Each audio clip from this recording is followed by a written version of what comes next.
Welcome inside the War Room. I'm your host, Andrew Valancourt, and we're back today for episode 44 of the Dynasty War Room podcast. On today's show, we're going to talk about my best and worst takes of 2024. So I've gone through, I've compiled a bunch of different things from the off season where I was talking about, breakouts and buys and sells, my player of the year, dark horse candidates, all that sort of thing. I'm going to run through, kind of see what I got right, see what I got wrong. I think it's an important exercise to kind of reflect, to just see, okay, where was I doing things right? Where was I wrong? What can we learn from this moving forward into another off season? And so before we do, though, I just want to remind everyone, as always, make sure you are following the podcast on whatever platform you're currently listening to. If you're on Spotify, just hit that follow button. Same thing on Apple. And you can find us on social media, on Twitter, at Dynasty War Room. And you can go subscribe to our YouTube channel as well at the same handle. Now, it's been, we took a week off, so I hope everyone had a Merry Christmas, Happy New Year, Happy Holidays, and now we're back into it here in January. It's the end of the NFL regular season, so we're recording this late Monday night, so this will come out Tuesday morning. We saw the Lions take the 1 seed in the NFC North yesterday to wrap up the regular season in what was a great win for the Lions, and very, very nice if you're a Jahmyr Gibbs manager moving forward. I think we all have seen him really break out with no David Montgomery, but I think, and he'll be a player that we talk about a bit, not on today's show, but later in the month when we start getting more into startup content and talk about some rookies as well. We'll do that probably next week. I think we might do a rookie preview, so some exciting stuff coming up. But as always, let's just jump right into today's show and kick it off with some quarterback talk. Now, the way I'm probably going to run through this for you is I'll kind of run through position by position, just players that I highlighted in different shows, starting from February all the way up through August when the NFL season was about to get started, and talk about some of the things that I got right. And we'll do that first. So some of my best takes from 2024. We'll start with Jayden Daniels as someone that I found as a very good value in redraft.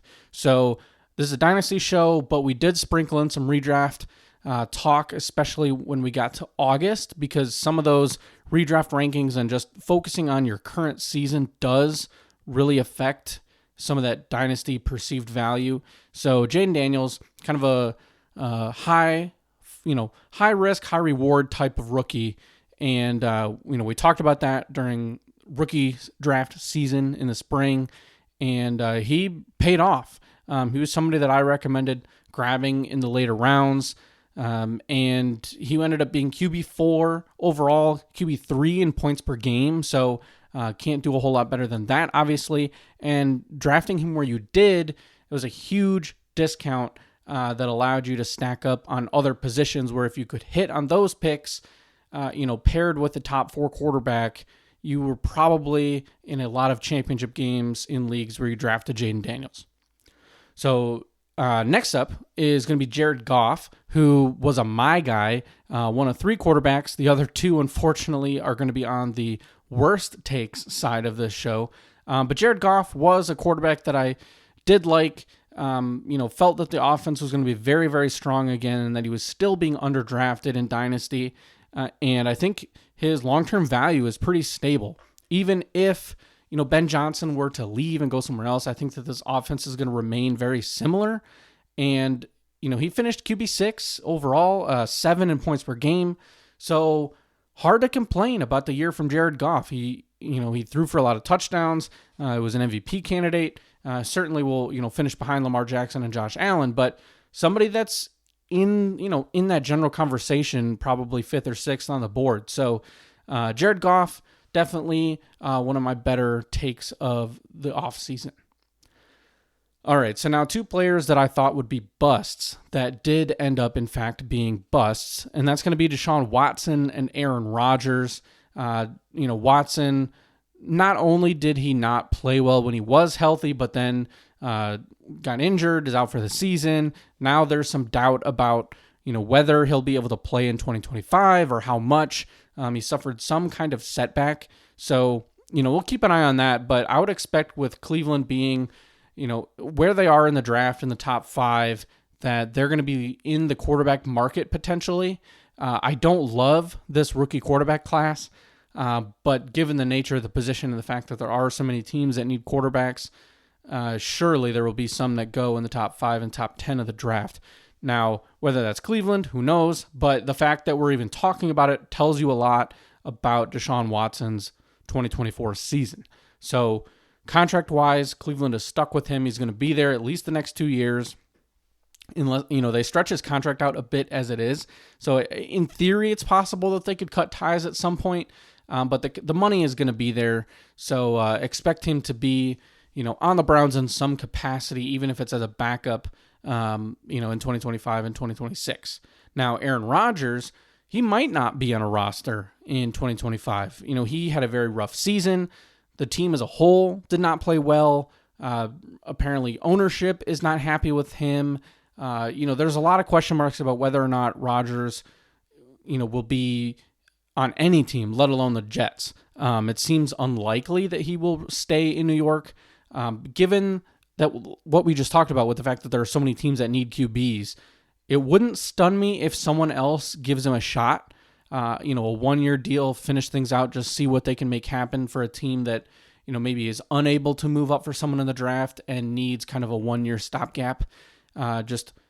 Fingers crossed that you can get something out of him, but he was bad. He was somebody that I avoided in most situations. I think I only had him on one Dynasty team, and it was a situation where he was my QB3, and, I only started him on a regular basis once Trevor Lawrence went down with an injury, and I had to start him.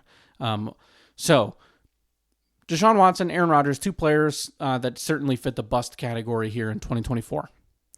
Now, in terms of buys and sells, this was a little bit tougher because I did my buys and sells episode earlier on in the offseason, before the NFL draft. But one player that I did notice I thought was being ranked a bit too high, and at least in terms of short-term return on investment, and that's Jordan Love. He was the quarterback 9 entering the season. I thought that was a bit too high. If you were able to sell him, you probably got a really big haul, including a quarterback that probably ended up, about the same as him this year. He finished as QB 16, 13 in points per game. So, because he did miss some time. So obviously that points per game number is a little bit, better to use kind of across the board, but just okay. It wasn't a great season from Jordan Love. None of the wide receivers really stepped up. Wouldn't surprise me if the Packers are in the market for a wide receiver next year. But just kind of an okay, mediocre season from Jordan Love. I think we all were hoping and expecting a little bit more from a fantasy perspective. So we'll see what happens there. But I'm going to count that as a win for me, as including Jordan Love as a sell candidate. And last but not least, at the quarterback position, one thing that I think really stuck out to me kind of as the season went on was I felt like I took a bold stance in startup drafts, where I favored Jalen Hurts over CJ Stroud in startup drafts. At the time, this time last year, CJ Stroud had essentially become the QB2, sometimes QB3, but he was going, it was Mahomes and Josh Allen in some order. I advocated for Josh Allen number 1, so I for sure was going to take Josh Allen over Hurts and Stroud. But to me, my QB 2, 3, 4 situation was something where I was much more interested in Jalen Hurts over CJ Stroud in a startup. The age favored Stroud, but other than that, Stroud was somebody that the discussion at the time was, look, if you need fantasy points now, you need that higher tier output, you need somebody that can win you a week, and it's still going to be around for a long time. I think that's Jalen Hurts, right? CJ Stroud is a pocket passer. he's going to be around a long time. He might have a longer career, but would you rather have, a top 5 QB for 5 or 6 years, or would you rather have a top 12 or 14 quarterback for the next 12 years? It's kind of one of those things where you want the guy that can bring you a fantasy championship. And to me, that was Jalen Hurts and not CJ Stroud. We saw that come true. Stroud had a very rough season. Just something that really is going to knock down his startup value a decent bit. Still being the nature of the position, he'll go in the first round. But Jalen Hurts, assuming he comes back from this concussion, I think is solidly ahead of CJ Stroud in startups right now. And I still prefer him, and I think that ended up being the right move for those of you who took Hurts over Stroud. All right, so enough with our wins at quarterback. Let's move on over to running backs, which I think was probably my best position. I think when it comes down to evaluating players, I am best with running backs. I think that's the position that when I'm identifying players that I like, I'm trying to find values, players that I think can truly, win you weeks, win you a league. I think running back is where I do best. And so this was a pretty good year for me in the running back department, highlighted by number 1 overall running back, Saquon Barkley. He was the number 1 running back both in overall scoring at the position and in points per game.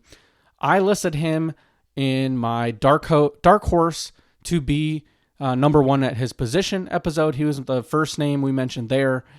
He was honorable mention. He was my runner-up for fantasy MVP behind Amon-Ra St. Brown, who also was elite this year.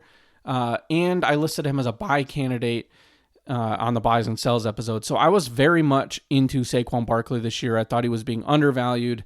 I thought that given the age, he was still in a very strong position to return some really good value in Dynasty. And of course in redraft too, with the better offensive line and just being on a better team overall in Philly. So we absolutely saw that come true. If you had Saquon Barkley on your team, again, you probably had a pretty good playoff run.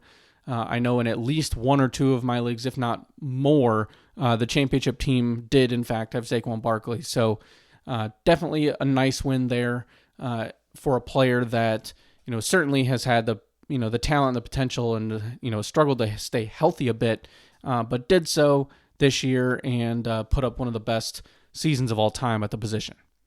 I will say that one thing, and unfortunately I don't have the stat in front of me, but I do remember making a comment on a show about how I did not expect Saquon Barkley to fall down at the 1 yard line as many times as DeAndre Swift last year. And I think the funny thing was, if I'm recalling this correctly, Saquon Barkley actually went down at the 1 even more than DeAndre Swift did last year. I think he led the league in that stat. So Jalen Hurts, of course, scored on the tush push on, I think, almost every single one of those instances. So just think about how many more touchdowns we could have had from Saquon Barkley if he's able to get that across the goal line and into the end zone. So just a fun little thing to think about there. But again, highlights the value, Jalen Hurts. He's going to get those rushing touchdowns. So moving on, number 2, the other running back that I picked as a My Guy in the My Guy episode. I picked him as a breakout, and it was Chase Brown, Cincinnati Bengals running back. He finished the season at RB10, was a very productive player, especially in the latter half of the season after Zach Moss went down. I mean, this truly became Chase Brown's team. He dominated, and he is somebody that I think will be a top, an RB1 for me, a top 10 running back, top 12 absolutely, in my Dynasty Dynasty startup rankings as we approach startup season here. So Chase Brown, young, elite offense, really like this situation. Cincinnati is going to have to spend money to re-sign T. Higgins to improve their offensive line and to make some pretty big improvements to their defense, which struggled this year and is largely responsible for why that team missed the playoffs. So I do not expect Cincinnati to go out and try to spend a bunch of money on running back. I could see them getting a replacement level guy or a day 3 guy in the draft to mix in and potentially take over for Zach Moss. But this is Chase Brown's backfield, and I think this was a pick that really hit for me this year, and was one of my better takes of the entire year. Now, another guy that I've liked for a few years in a row now is just somebody that I keep seeing as a value, and he returned on that again this year, and that's James Conner, Arizona Cardinals running back. Finished the season as RB11. He was a my guy for me. I listed him as a value and a buy candidate, and if you had him, you were pretty happy pretty much throughout the entire season. He had some really big games. He completely fended off Trey Benson, who I, worry about his future. If you drafted him in the second round of your rookie draft, I think you should probably be pretty concerned that he's never going to take over as the starter in Arizona, given the fact that Conner got an extension and Benson just simply couldn't crack into the rotation hardly at all this year. So kind of a secondary storyline there to keep an eye on. But James Conner, big win for me in 2024. Now, a couple players that I thought would be busts. I listed them each as a bust candidate on the bust show. Ramondre Stevenson finished as RB27. He got benched at the end of the season for fumbles, and it was kind of a mess for him this season. It wasn't great. He had a few nice fantasy games. It's not like he was irrelevant, but he certainly was somebody that frustrated you and didn't give you, top 12, top 24 numbers that you were really looking for from him. So I think he definitely fit that category as a bust, as a disappointing, underwhelming player. Another guy, same thing, but for slightly different reasons, and that's Nick Chubb, who was being valued in my eyes far too high in the offseason, just unreasonably high by people. I think the name value is kind of blinding people on that. But his injury was very serious, and then he did manage to come back, but then got hurt again. He only played 8 games, and he only had 1 week that actually helped you in terms of winning your week. So if you started him when he was healthy, you were almost always unhappy. Chances are you might have missed the 1 game he did have that was good. So just somebody that wasn't helpful. I think you can retire Nick Chubb essentially from your dynasty teams. I'm sure that he will stick around and try to hang on as long as he can in the league. But I think in terms of his fantasy relevance, that he has pretty much reached the end of the road. Given his situation right now being injured. Now, one player, we did a big show right before the season started where I kind of did some fantasy awards as to, MVP and Rookie of the Year and Comeback Player, all those sorts of things. And my Comeback Player of the Year was Josh Jacobs, who finished the year running back 6. He was number 8 in points per game. He was incredible in the second half of the season. And I think that's a big win. That's a guy that had a down year with the Raiders before entering free agency, got that nice big contract from Green Bay, and he led that backfield all year long. There was no committee. There was nothing. We didn't have to worry about, sharing carries or the rookie that came in who was injured for much of the year as well, but, in Marshawn Lloyd. And I think Josh Jacobs is going to be back again as the workhorse number 1 running back for, a very good team. So Green Bay made the playoffs. I expect them to, fully be in the mix again next year. And Josh Jacobs is going to be a very large part of that offense, especially given the struggles that this team has had at wide receiver. And last but not least, at the running back position, Tyrone Tracy was a rookie that I was a big fan of late in rookie drafts. I took him in the 4th round in just about every draft that I could. And I think I even got him on waivers a couple times. There are a few leagues where players were even higher on him than me, and they snuck him in at the end of the 3rd. But he pretty much took over the backfield there in New York. Devin Singletary was another player that I liked. However, he suffered some injuries and just was never really the same player after that, whereas Tyrone Tracy just came in and took advantage of his opportunities and is looking like the starting running back there in New York entering next season. It's another situation where they have so many needs that I would be surprised if they made a significant investment in that position. But we'll see what happens. Hopefully the quarterback play will be better. I think that will certainly boost Tyrone Tracy's value moving forward. But for now, I'm going to definitely chalk him up as a win, as a player that I liked a lot coming out as a rookie. All right, time for some wide receivers. Now, this was a position where I think for the most part, I was just, on par. I was spot on. I don't think that I necessarily identified anybody that totally shocked the world and came out of nowhere, but I also don't think I completely missed on people for the most part. I think people kind of understood the risks and the rewards with all the various players that I was into, throughout the offseason. So, in terms of wins and, better takes, the best takes I had at wide receiver, I think one that I was not alone in was the Drake London breakout. I expected him to shoot up into the top 12. He did.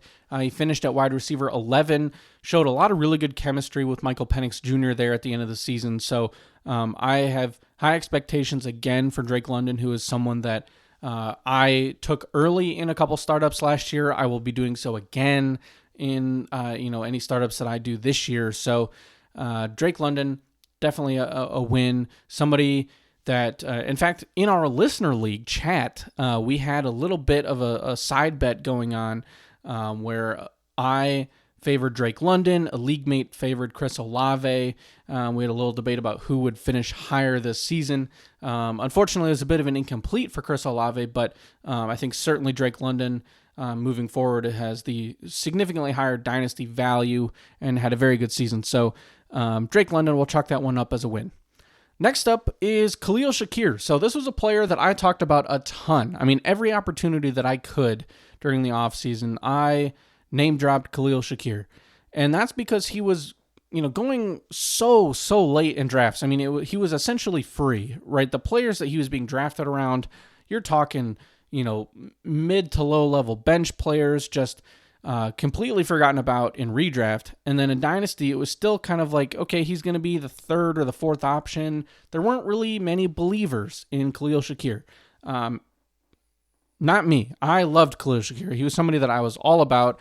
I pegged him as the number one receiver on this team, and he was. He was clearly Josh Allen's favorite target, and he was valued in the mid to late wide receiver 50-ish, 50 to 59 range. And so 50 is not 50-ish, but he outshot that by a lot. He finished as the wide receiver 32, 37 in points per game. So this was a player that, he was a wide receiver 3. This was a player that you could start every single week. And yes, he did have some down weeks. Sometimes the game scripts with how good Buffalo was, things got out of hand. Didn't need to pass the ball around as often, just kind of depending on how things went for that offense. But he had some really good games. He was largely consistent.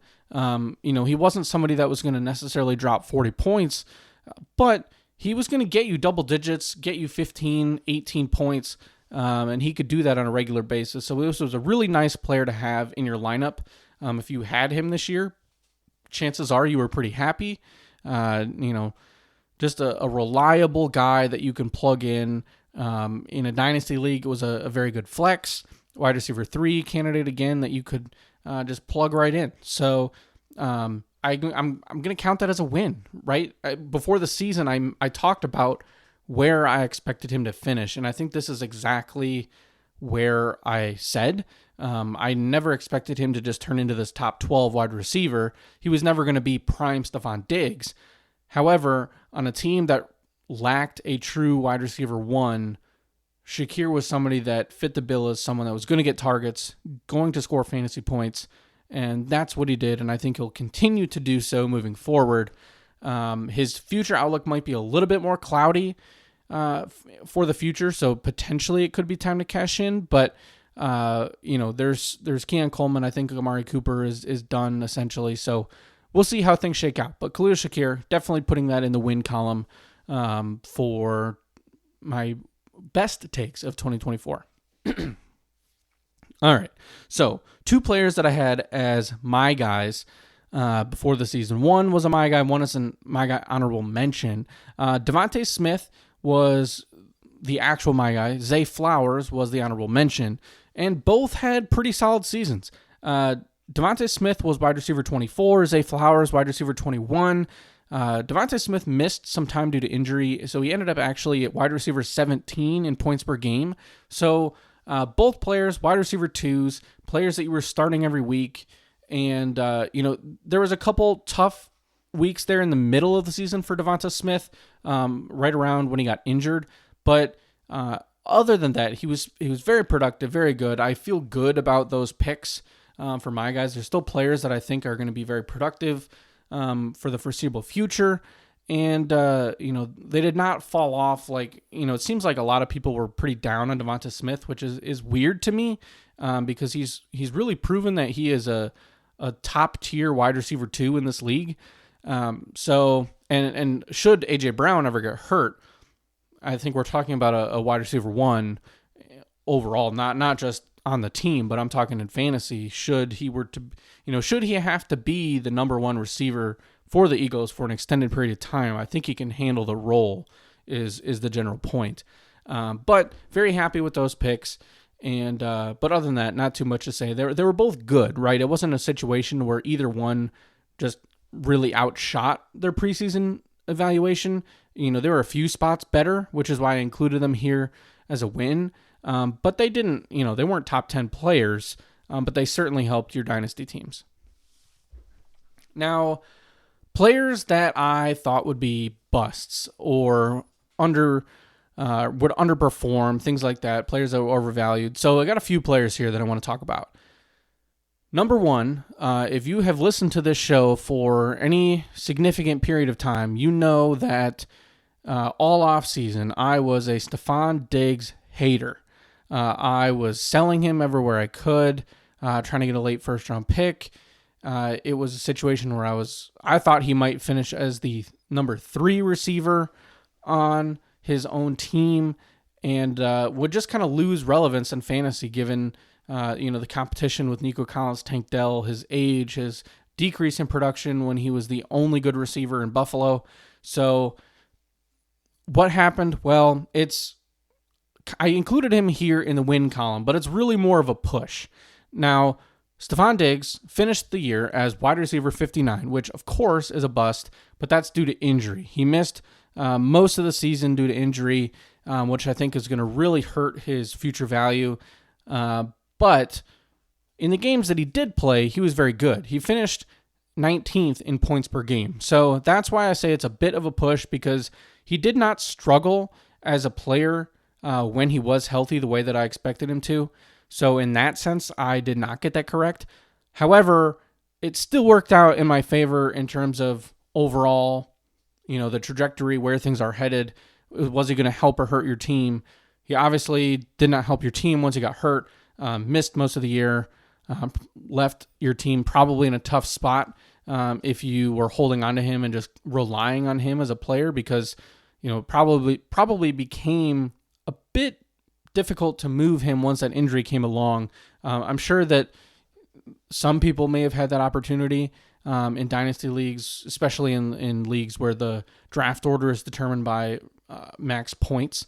But I don't really know how to feel about Stefon Diggs moving forward. He's going to be a really interesting player to discuss in the offseason because I think the injury concern is certainly there. The age does not help that.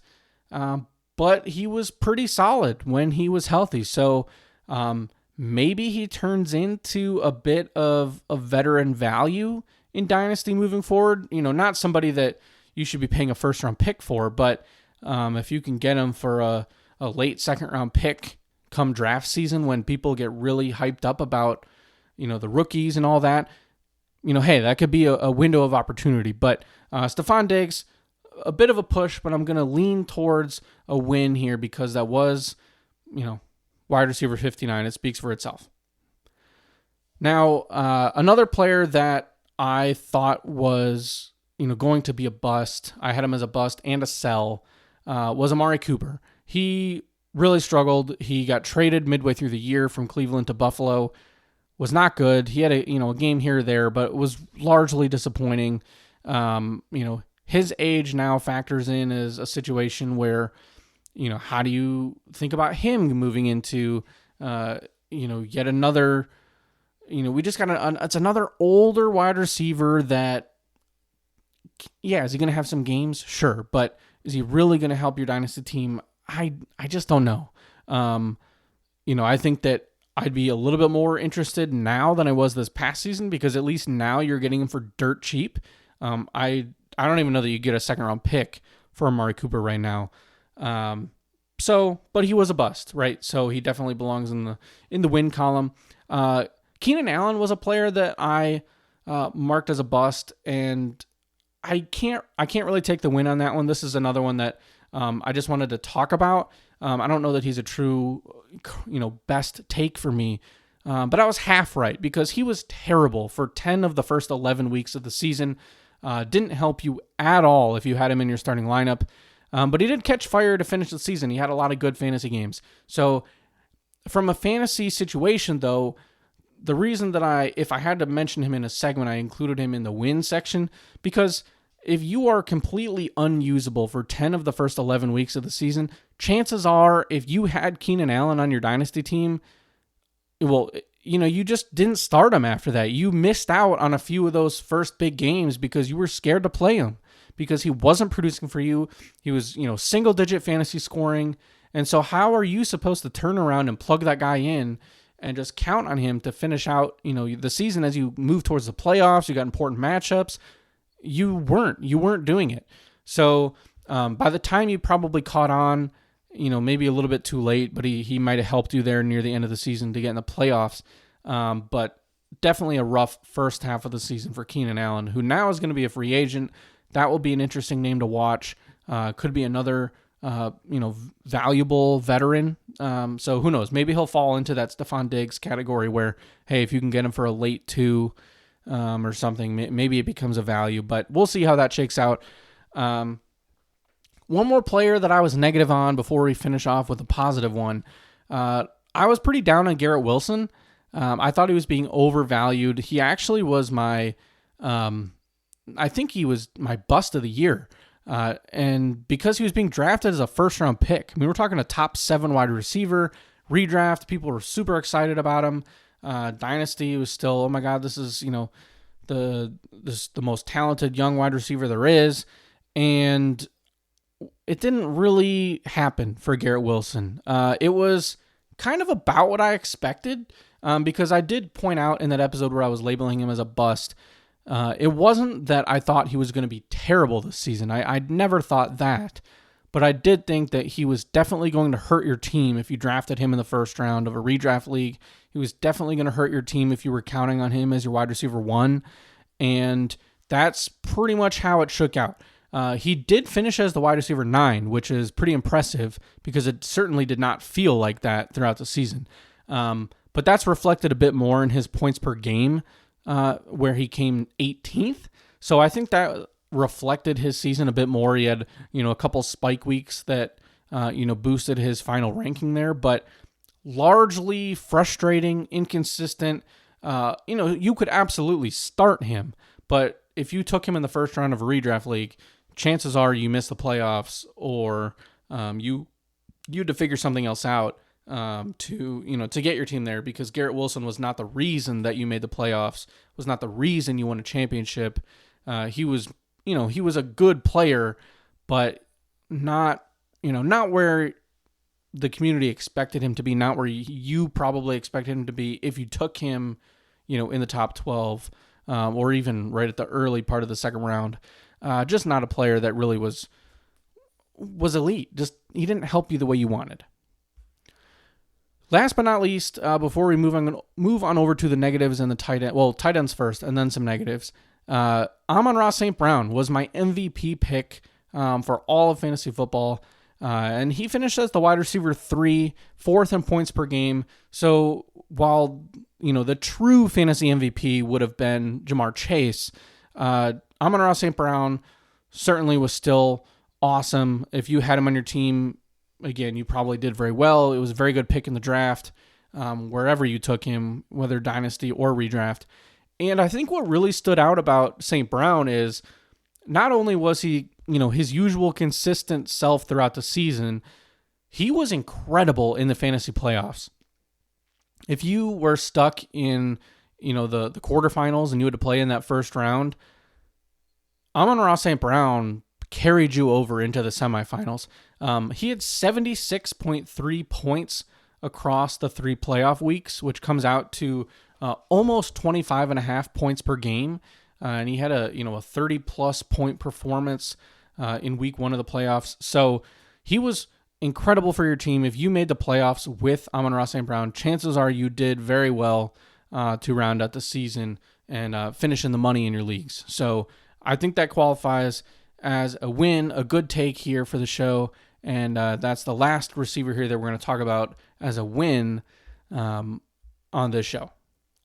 Now, tight end section is going to be a little bit shorter because I didn't have a ton of tight end takes. Trey McBride was a my guy. Pat Freiermuth was also my guy. And both of those guys had very nice seasons. Trey McBride had his huge breakout. Tight end 2 in tight end premium formats was awesome. Unbelievable tight end. If he can just get in the end zone a few more times next season, he's going to be solidified in that number 2 spot behind Brock Bowers for a long time. So definitely a win there. Pat Freiermuth, really, I had him as both a my guy and a breakout candidate, and I think he fits that category because he finished as tight end 7, and that's a pretty good spot to be.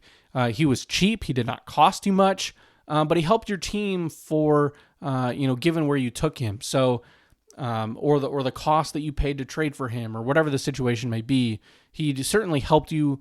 He was a nice player to have, whether you started him every week or not. He had some pretty considerable value, so I'm going to chalk that up as a win. Now, one of the picks here that I am most proud of and that I'm happiest about, because he was, this was really more of a shot in the dark, a player that, or a take that I had that I don't think a lot of other people did have. There were people that liked Drake London and, people that liked some of the quarterbacks that I liked, or that liked Chase Brown even, who was a player that I was definitely, high on in the offseason. But Tucker Kraft, the Green Bay Packers tight end, was very good. I had him as a breakout and a my guy honorable mention. Finished as tight end 11, and considering he was not necessarily even expected to be the starting tight end, and he had a pec injury in training camp. I mean, things were not looking good for him in August. On Underdog in drafts on that platform for best ball, I had like a 50% share of Tucker Kraft throughout the summer, and then I dramatically cut back on that. And I wish I didn't, because you could have had him in the last round of any best ball draft. But he was great for Dynasty, and he's somebody that really increased his value, and he took over the starting job much earlier than I think everyone thought it could happen, even among the few of us that were saying he would take over as a starter. So pretty proud of that pick, happy about it. If you have him, I think that he's going to be somebody that's locked in, that you can start on a regular basis at the tight end position, and you'll be happy about it. So there we have it, Tucker Kraft. Now, the one bust pick that I think I got right when it comes to tight ends was TJ Hawkinson. So this was less to do with future value and overall talent, and more about the fact that there were still a lot of people taking him in redraft leagues and talking him up in Dynasty as a great value and all these things, and I just didn't see it. Obviously, he was injured to start the year. People were vastly underestimating how long he was going to be out. I figured he's out for at least half the season, and he ended up as tight end 33, which makes sense given the time missed, but he was 15th in points per game, which if you drafted TJ Hawkinson, you stashed him at the end of your bench, only for him to come back and be the 15th best tight end, probably weren't very happy about that. I mean, that's not particularly helpful. He had a nice game here or there. It's not like he was completely useless, but he just wasn't that great. It was Jefferson, it was Addison that were getting the targets, and Hawkinson was just a meh, okay option. Nothing special. I do think that will change moving forward. I think that Hawkinson, having a full offseason to prepare and everything, and we'll see how the QB situation shakes out, whether it's Darnold or McCarthy, but I expect him to be better next year. But for this year, I think he does fit the category of a bust. So he will be my last win of this episode. All right, now this has been a bit longer of an episode than I expected, but fortunately for me and for you, I have fewer bad takes than I did good takes. So I was happy about that running through the list. I do think I hit on more players, hit on more takes, which is what we're aiming for, right? You're not going to get every pick right. You're not going to get every take, every ranking, every draft choice, every trade correct.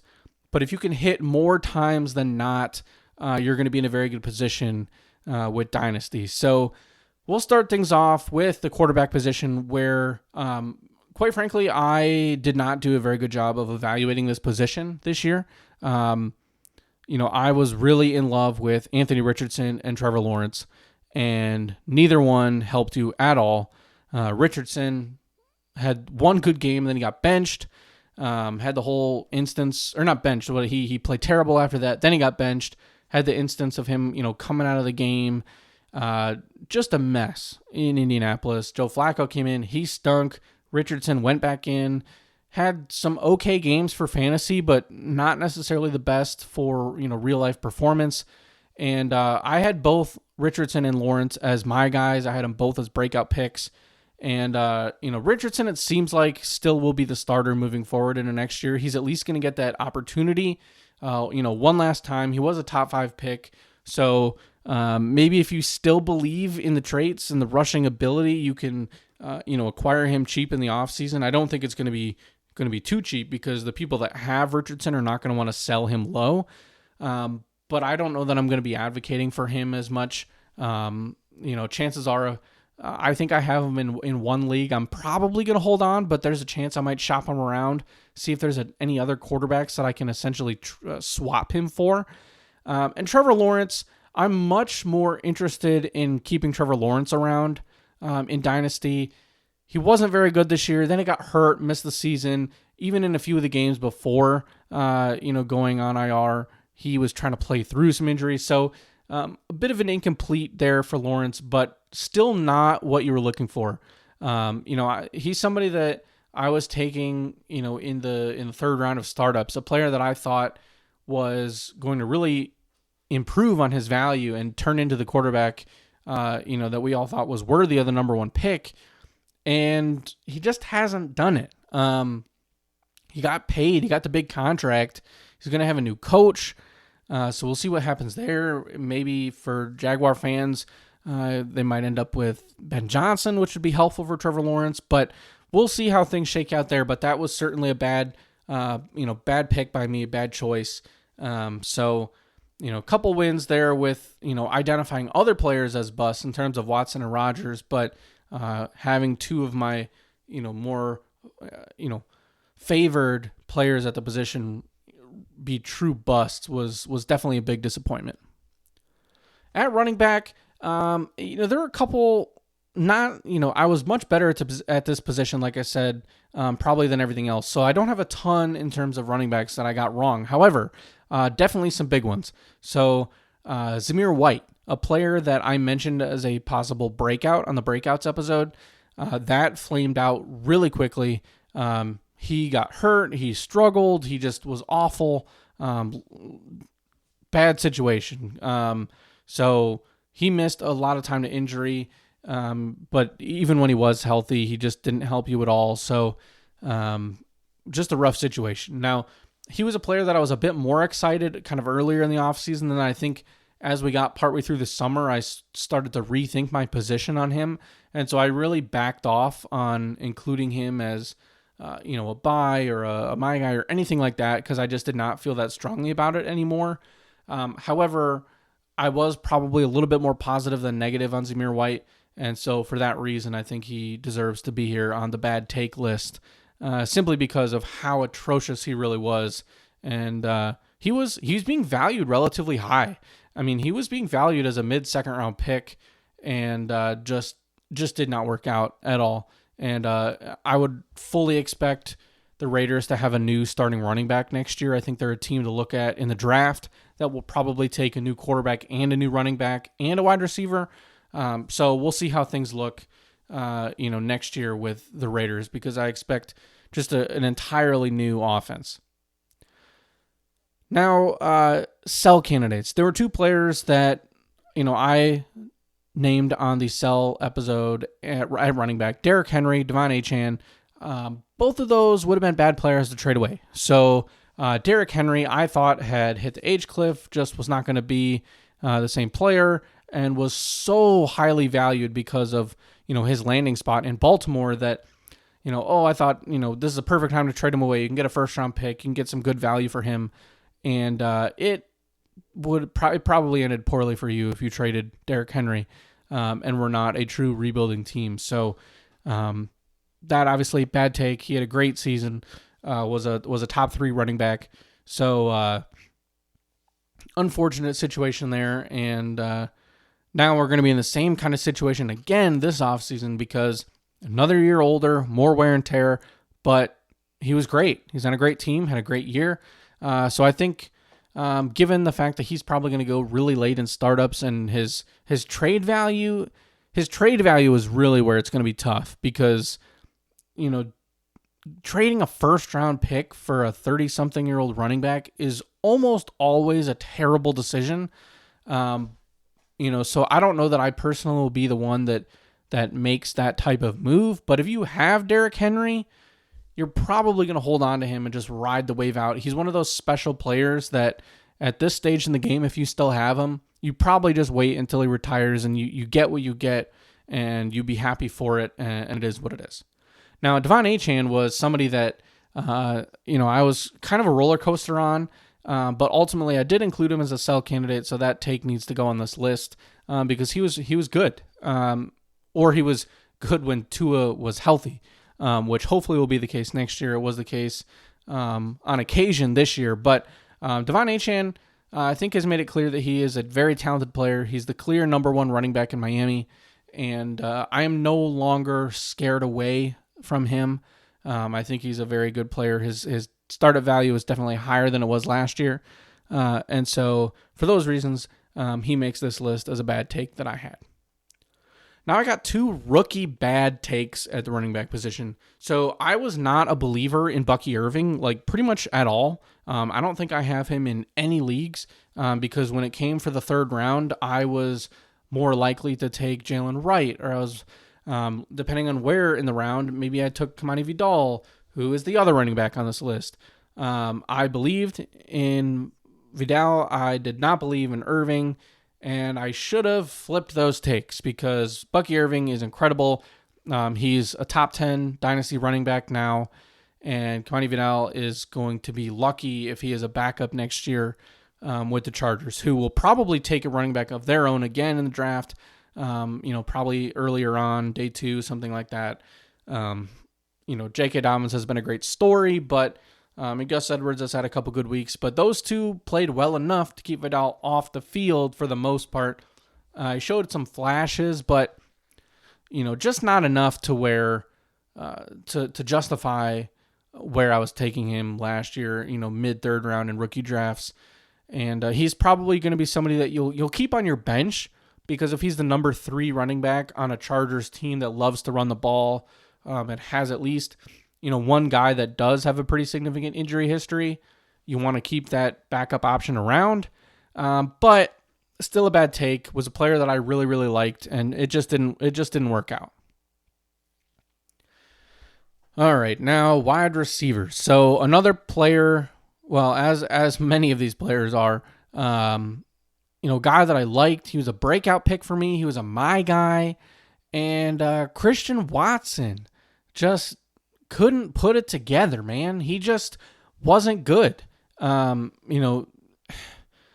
banged up a little bit here and there, but I don't know that injury excuse can be used much again this year. He had plenty of time on the field, and he's just kind of a one-trick pony. He's a deep threat, and that's it. I really thought that he could break out this year, and he was a player that fit the bill as a late round pick that could explode into a number 1 option and be this, league winning type of asset, and he just wasn't. So, given the fact that you could get him for a second round pick, I felt that was a good price.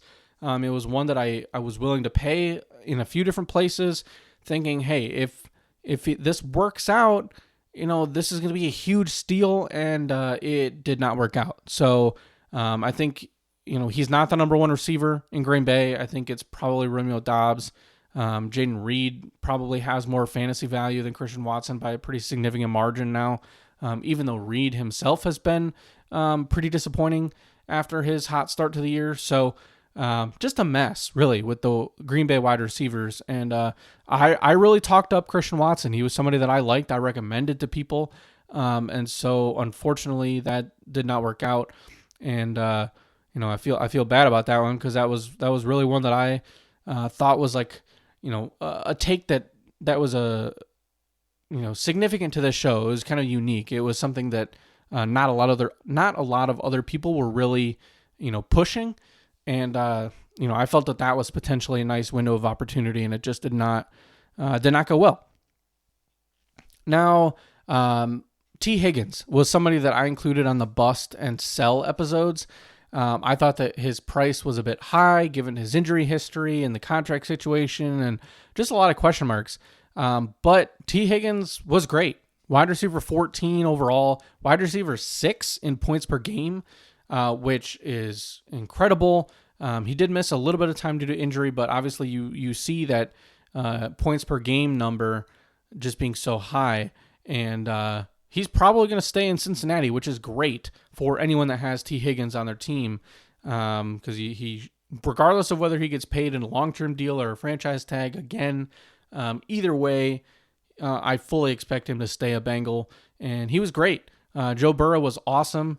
Jamar Chase was great, and this is just a really exciting offense, a fun team to have pieces of. Now, we will probably see a little bit of regression next year, but I'm no longer that worried about his, evaluation or his valuation and, what it might cost to acquire him in a startup or a trade, because I think he's shown that he's worth it.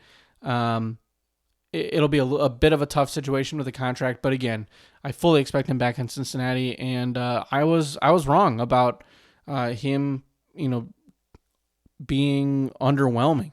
I thought that he would be okay, but kind of this repeated battle with injuries and staying on the field and off the field drama and all these things, and it didn't work out that way. So good for T. Higgins, and good for the Bengals, not so good for the show. Rookie of the Year. When we did our big award show, my Rookie of the Year was Marvin Harrison Jr., which was probably the most common pick. I think everyone loved Marvin Harrison Jr. across the Dynasty community. Obviously, the Cardinals loved him in the draft, took him first over Malik Neighbors and Rome Odunze and Brian Thomas, etc. But he was worse than all those players. Marvin Harrison Jr. was very underwhelming. He was okay. He was wide receiver 34, but he was worse than that in points per game. He was I think he was wide receiver 43, and that's really not great for somebody that was a top 5 pick and billed as, this is one of the best prospects of all time. I mean, completely underwhelming, and I think maybe the receiver prospect that might go down as one of the all-time greats is actually going to be Malik Neighbors.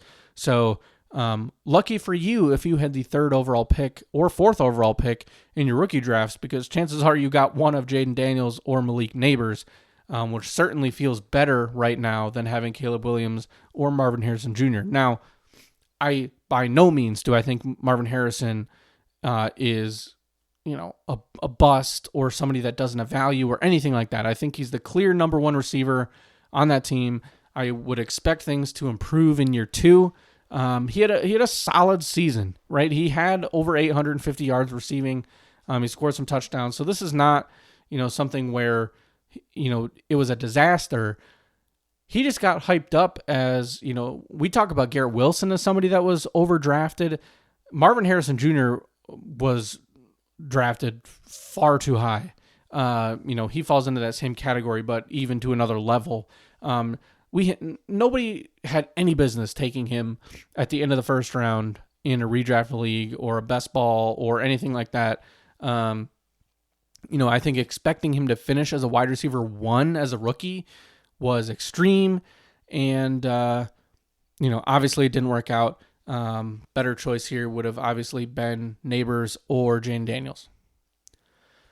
2 other players here on this list before we wrap it up with tight ends and get out of here. But I had Christian Kirk as a buy candidate. Kind of went with the Trevor Lawrence situation. He was a player that I was really high on 2 years ago, hit on him in a couple leagues, and just tried to kind of ride that wave again after an injury in the year before. Got hurt again. Wasn't all that great when he was healthy. I think moving forward, assuming full health, best case scenario, he's the number 2 wide receiver, potentially even the 3rd option behind Evan Engram.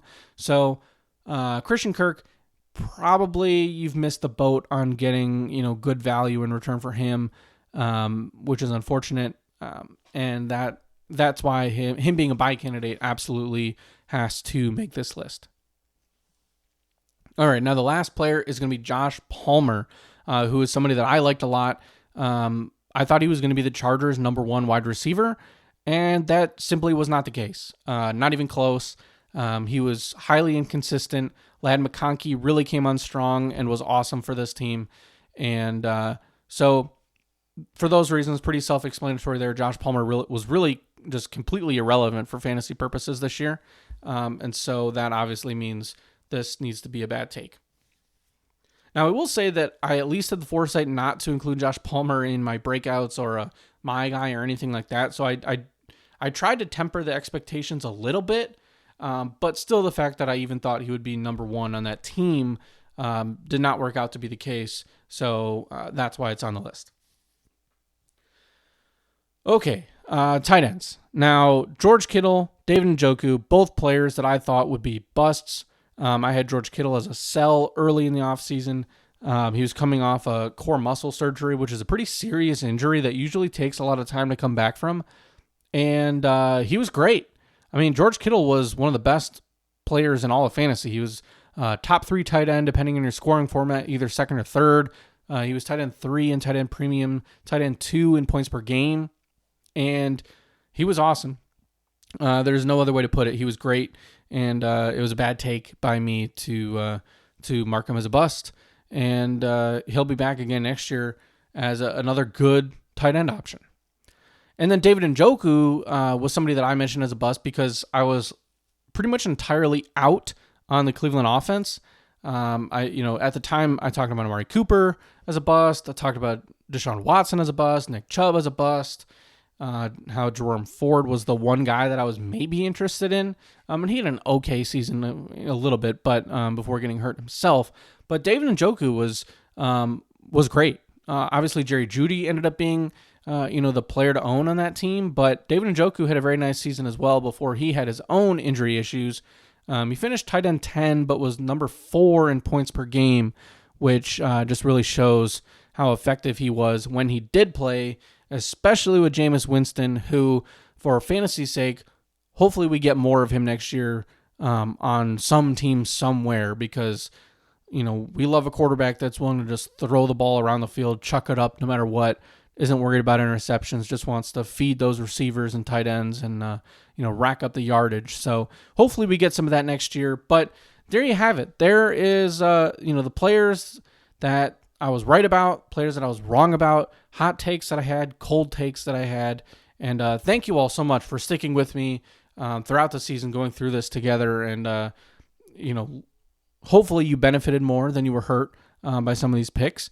And we'll see how we do next year. And we're going to start by getting into the rookies next week is the plan. So hopefully we'll be back to a full, week-to-week show schedule from here on out. And we got a bunch of fun episodes coming up. So stay tuned for all that. Thank you so much for listening. This is the Dynasty War Room podcast, and we'll talk to you on the next episode.